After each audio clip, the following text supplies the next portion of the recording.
it's one of the few comprehensive programs that takes a patient from scheduling the surgery all the way through the process until they get back to their active lifestyle.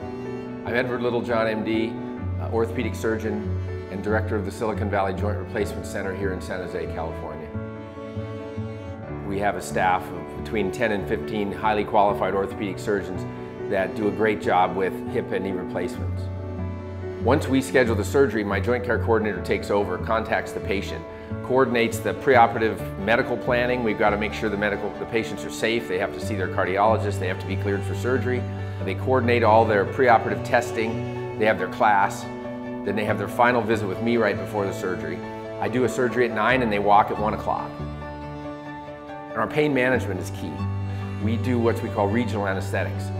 You could actually be awake through your operation. We don't want people to have all the side effects of the general anesthetics and the gases that people used to get. With that, once you're up walking 8 hours after surgery, you don't have to stay in the hospital. We like to get our patients home in 1 or 2 days. You walk to your physical therapy, and you do physical therapy with all the other patients that came in that week. You've met them in your class.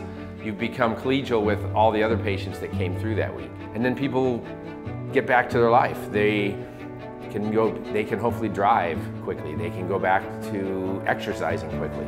And they return to their normal active lifestyle. Day after day after day, my patients tell me how nice of an experience it was and how it wasn't as negative as they had thought it could be. So I think that's really what we have to offer. And it's right here in our backyard, right here in the Silicon Valley. You don't have to travel to some big university hospital. You can get the state-of-the-art joint replacement right here in your hometown.